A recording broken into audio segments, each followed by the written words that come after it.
Welcome to Consciousness and the Bicameral Mind, the Julian Jaynes Society podcast. Learn more about Julian Jaynes' theory or become a member by visiting the Julian Jaynes Society at www.julianjaynes.org. The need to acknowledge bicameral vestiges. Jaynesian psychology finds support not just from the ancient world, by Brian J. McVeigh. The ruins of an earlier mentality are all around us if we care to open our eyes. This post is inspired by a recent exchange I had with a commentator who saw little value in relying on biblical accounts as evidence to support Jaynes' theories, because they were fairy tales. Presumably, such a criticism could be extended to other writings that constitute humanity's extensive religious tradition. It is worth responding to this line of critique because it is not an uncommon reaction from those who find fault with Jaynes. And for what it's worth, Jaynes did not set out to explain the origins of religion. His research was on the origin of consciousness. Many of those who have read The Origin of Consciousness in the Breakdown of the Bicameral Mind are drawn to what Jaynes wrote about long-forgotten civilizations and ancient religions, safely tucked away in the historical past. We do not have to face what is disturbingly different. But Jaynes devoted entire chapters to the holdovers from our earlier mentality. For example, hypnosis, hallucinations among schizophrenics, and spirit possessions. Other related topics treated in passing are childhood imaginary friends and glossolalia.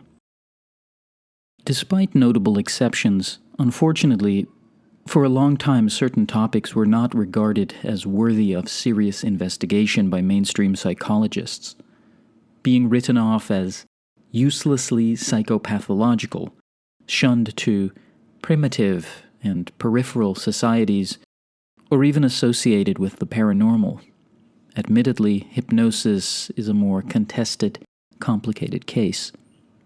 There is also, I suspect, an anti-religion bias for some of those who see little value in humankind's spiritual traditions, which is indeed ironic since Jaynes' arguments can be used as powerful ammunition by the atheist crowd, especially if those elements of religiosity are closer to home.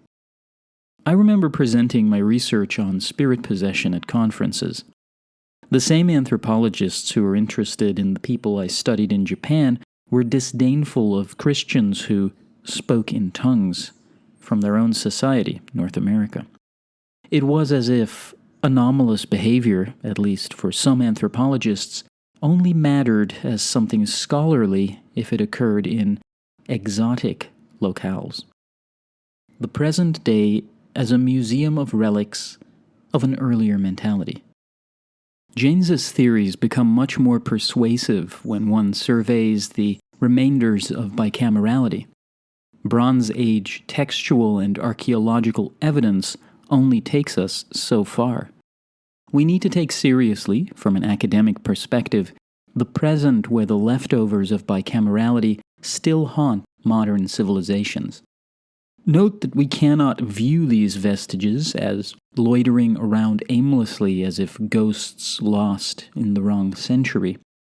This is because even now they perform important sociological functions, as alien as they may be to us.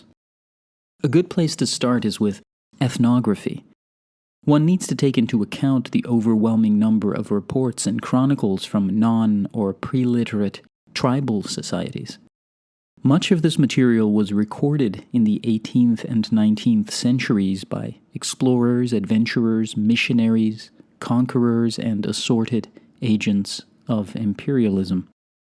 These accounts were not ethnographers in the modern sense, but in any case, more recently, anthropologists have left and are still providing detailed accounts of divination, spirit possession, shamanism, and ancestor worship.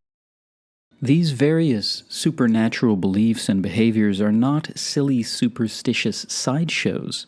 They are culturally front and center, playing a vital role in the daily life of these small-scale communities. So this is the problem. We are so used to hearing about anomalous psychosocial practices, as unfamiliar as they are to us, that we assume there's something inevitable about them, as if they naturally sprout up wherever humans form communities. Then, in a very unscientific manner, we fail to ask very basic questions. Why are they found in all societies? Why aren't there any exceptions in terms of global patterns? What do they say about the workings of the human psyche?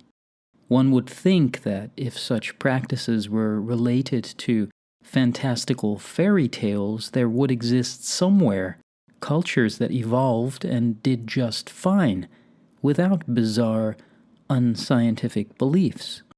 To date, no such culture has been found. How scientism distorts our view of the human condition. Many fall into the common trap of scientism. This reactionary approach to knowledge means being overly picky about what is respectable or worthy research subjects, quickly dismissing what cannot be readily explained, and having a particularly difficult time taking anything seriously that smacks of the spiritual. Scientism is legitimized by modernity's official, though unstated and implicit, hierarchy of knowledge. Some of us take this hierarchy too seriously. This laddered organization of accumulated learning is arranged so that the closer one approaches the top, the closer one is, supposedly, to the unvarnished objective truth. At the lowest level are made-up folk tales, magical practices, and unfounded fables found in faraway places. This bottom, more quote-unquote primitive level reeks of irrationalities and nonsensical notions. The next level, at least for some, is a bit more respectable. Religion. Though still clouded by questionable legends and the mythical, in the last century or two, religion has worked hard to make peace with relentless scientific progress by carving out its own place in the modern world. It has discarded the more objectionable remnants of spirituality, for example, burning witches at the stake, inquisitions sacrificing virgins. Interestingly, monotheism for some reason is more acceptable to the modern Western mind than polytheism. The latter, while actually still followed in many parts of the world, is for some associated with pagan belief systems that historically predate or fall outside the Abrahamic lineage of Judaism, Christianity, and Islam. The third level, more prestigious and respectable than religion, is philosophy. Not as disciplined as science, perhaps, but most philosophers presumably have little patience for myths and fantasy. The crowning top level of the hierarchy of knowledge, of course, is science, with its methodological rigor and disdain for the imaginary and unreal. If broadly understood, science comes in two types: natural and social. Admittedly, the latter, which shades over into the humanities, might be too interpretive and qualitative for certain quantitative, hard-nosed natural scientists.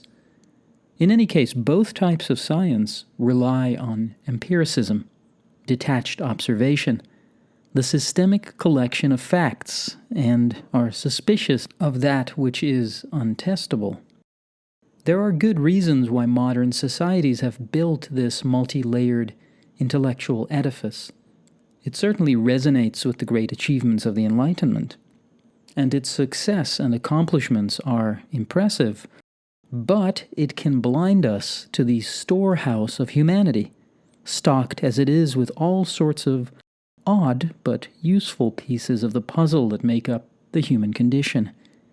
And when science habitually sweeps too many unexplainables under the rug of inquiry because they don't accommodate conventional analysis or are not respectable as research topics, we fall prey to scientism. The point is, many of us confuse the make-believe with the residues from an earlier mentality. But even fairy tales have something to teach us.